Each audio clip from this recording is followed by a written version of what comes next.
Afin que les choses avancent, j'insiste sur le fait qu'une confiance réciproque doit être présente entre l'État et les élus. Et ça va être la minute locale dédiée à Saint-Pierre-et-Miquelon, où cette confiance si délicate à construire a volé en éclats par des choix étatiques, avant vous, monsieur le ministre, peu pertinents et des méthodes qui interrogent. Vous avez donc le bénéfice du doute. Je ne parle même pas des courriers parlementaires qui n'ont pas de réponse du préfet, mais bien d'une hégémonie de l'État, qu'on pourrait presque croire en perpétuelle campagne électorale, ce qui quand même interpelle à plus d'un titre. Nous subissons une situation de blocage institutionnel anormale contre laquelle je ne peux que me dresser. Jamais j'aurais cru avoir à le faire à cette tribune et à ce moment-ci, mais c'est ainsi.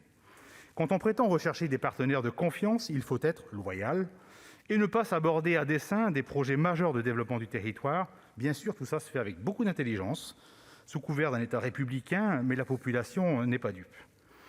Les bâtons dans les roues, puisqu'on ne peut les appeler que comme ça, qu'on met au conseil territorial sur le projet de construction portuaire le plus important de ces 30 dernières années est assez révélateur. Les atermoiements de l'État sur le site d'implantation d'un quai, la recherche de munitions possibles au fond de l'eau en 2019, une étude d'impact des travaux sur les phoques, et oui, on a des phoques à Saint-Pierre-et-Miquelon, en 2020, ou encore des sondages pour de possibles fouilles archéologiques en 2021, je n'ose croire, monsieur le ministre, qu'on soit allé aussi loin en termes de légèreté de l'État dans le pilotage d'un projet d'investissement de plus de 40 millions d'euros.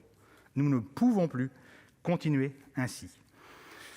L'écrivain Jérôme Leroy a déclaré qu'en politique, avoir raison n'est rien, convaincre est tout. Je suis, avec de nombreux compatriotes, monsieur le ministre, pas du tout convaincu de certains choix de l'État à Saint-Pierre-et-Miquelon, mais au-delà de ces considérations strictement locales,